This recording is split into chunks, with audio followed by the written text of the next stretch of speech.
Episode start होता है तो लियान की जॉब का पहला दिन होता है और कोको उसके लिए सबसे बेस्ट रूम सेलेक्ट करती है, जो कि उसे कुछ खास पसंद नहीं आ रहा होता। उधर जिया हुआ से मिलने के बाद ये थोड़ी सी परेशान हो जाती है, इसीलिए लियान को कॉल मिला रही होती है, मगर वो मसरूफ होता है मीटिंग में, इसीलिए कॉल नहीं उठा पाता। और बाद में काफी लेट घर आता है, जब तक वो सो चुकी होती है और बाहर ही सो रही होती है।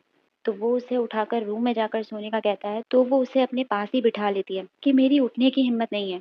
अब वो उससे पूछती है कि तुम इतने कहाँ बिजी थे कि तुमने मेरी कॉल तक नहीं उठाई।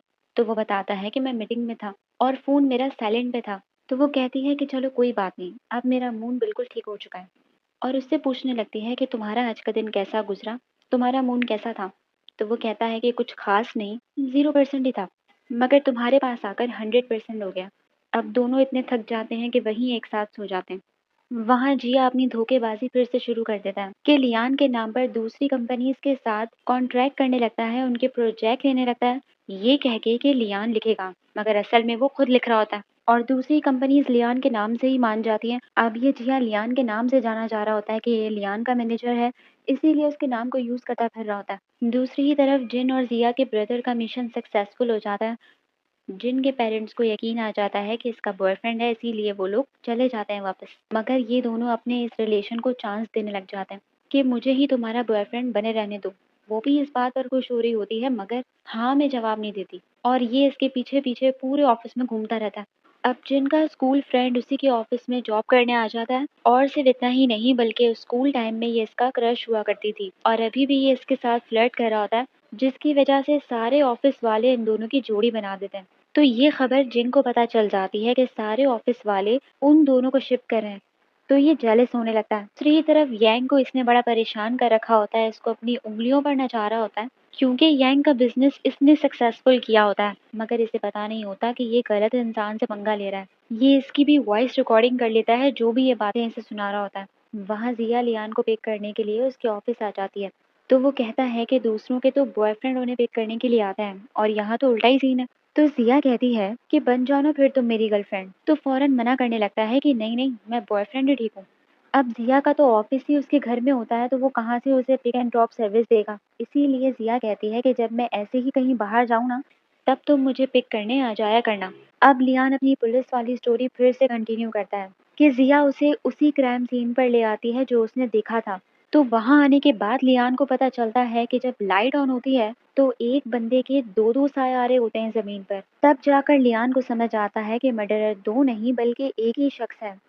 और जिया ने उस टाइम जो दो बंदों के साए देखे थे, वो एक्चुअली में एक ही बंदे का साया था। और हमें साफ साफ बता दिया जाता है कि असल मर्डरर लियान का पार्टनर जिया ही है। और उस टाइम लियान को जो बातें करने की आवाज आ रही थी, वो एक्चुअली में जिया अपने आप से ही अकेला बातें कर रहा था। और अब पिछली सारी बातों को सोचकर लियान का भी पूरा शक जिया पर ही जा रहा होता है। अब दूसरी तरफ लियान की स्क्रिप्ट राइटिंग पर डायरेक्टर सेटिस्फाई नहीं होता और बार बार चेंजेस करवा रहा होता है।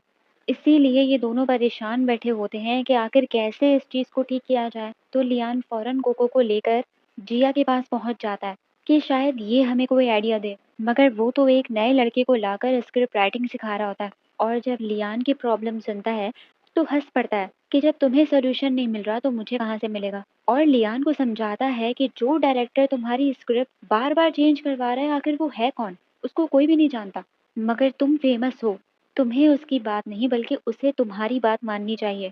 तुमने जो लिख दिया बस वही फाइनल है। इसको समझा रहा होता है कि अब तुम वो पुराने वाले लियान नहीं हो जो क्लाइंट की मर्जी से चलता था, बल्कि अब क्लाइंट तुम्हारी मर्जी से चलेगा। ये सुनकर कोको भी कहने लगती है कि हाँ ये ठीक कह रहा है।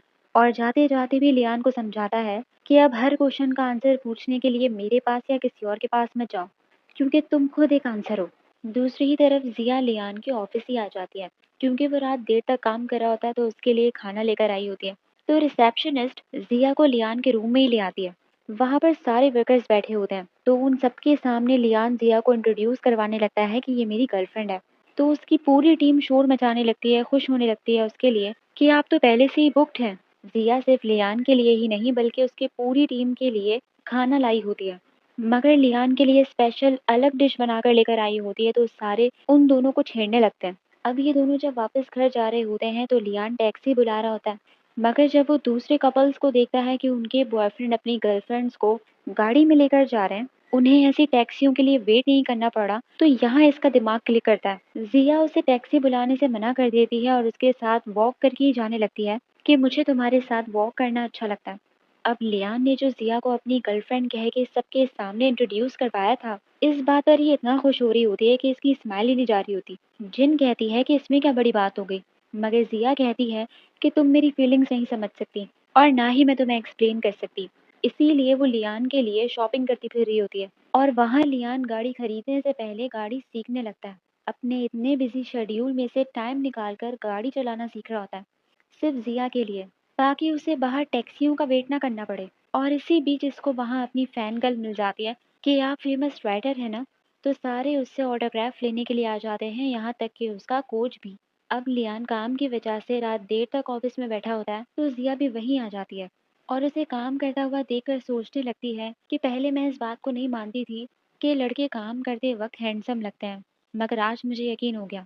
उसे प्यार भरी नजरों से देख रही होती है कि मुझे लगता है कि मुझे इससे फिर से मोहब्बत हो गई है। दूसरी ही तरफ यंग जिया के पास आकर अच्छा बनने लगता है कि मैं अब अपने आप को चेंज कर रहा हूँ, मगर जिया फिर भी उसे इग्नोर कर देती है। मगर ये सब यंग की चाल होती है, वो कोई पता नहीं होता। ये जैंग को जिया के बारे में कुछ पता वता नहीं होता, सिर्फ तुक्के मार रहा होता, सिर्फ उसे जज कर रहा होता है कि अगर जिया ने अपनी माँ का मर्डर नहीं किया तो उनकी डेथ के वक्त वो रोही क्यों नहीं। एक भी आंसू उसकी आंख से नहीं टपका, इसका मतलब है कि वो बुरी है, वो तुम्हारी केयर के लायक नहीं। यहाँ तक कि इससे ये भी पता चल जाता है कि जिया ने बचपन में साइकेट्रिस्ट से अपना इलाज करवाया था और ये प्रॉब्लम इसको उसकी मदर की डेथ के बाद ही हुई। और अपने आप को इस सिचुएशन से बाहर निकाल कर वो साइकेट्रिस्ट बनी इसलिए थी ताकि दूसरों को भी इस सिचुएशन से बाहर निकाल सके, क्योंकि दर्द पर मरहम वही लगा सकता है जिसने वो दर्द सहा हो। इसीलिए ज़िया हुआ में ये खुद को देख रही होती है कि मैं इसे ठीक करूंगी, मगर बाद में पता चलता है कि ज़िया हुआ ने इसे पूरा सच तो बताया ही नहीं था। असल में ज़िया हुआ को मोबाइल की रिंगटोन से प्रॉब्लम होती है। रिंगटोन बजते ही इसे डर लगने लगता है और इसका रीज़न ये होता है कि उस दिन जब ये पार्टी में एंजॉय करी थी, तो उसकी माँ इसे लगातार कॉल्स करी थी। डेफिनेटली हेल्प के लिए इसे कॉल करी होगी, मगर ये जानबूझकर अपनी माँ की कॉल्स उठाती ही नहीं है, सिर्फ ये सोचकर कि वो अपनी तबीयत खराब का ड्रामा कर रही हैं इसे घर वापस बुलाने के लिए। मगर अब जिंदगी की सबसे बड़ी गलती हो जाती है इससे, इसीलिए पछता रही होती है कि अगर मैं वो कॉल्स उठा लेती तो ये ना होता। जिया फिर भी इसे तसल्लियां देने लगती है कि मैं तुम्हें इस सिचुएशन से बाहर निकाल लूंगी, तुम अपने आप को कसूरवार मत समझो। और यही एपिसोड खत्म हो जाता है। तो आप लोग मुझे बताइए आप लोग को एपिसोड कैसी लगी। लाइक कीजिए, सब्सक्राइब कीजिए और कमेंट भी कर लीजिए। Thank you so much.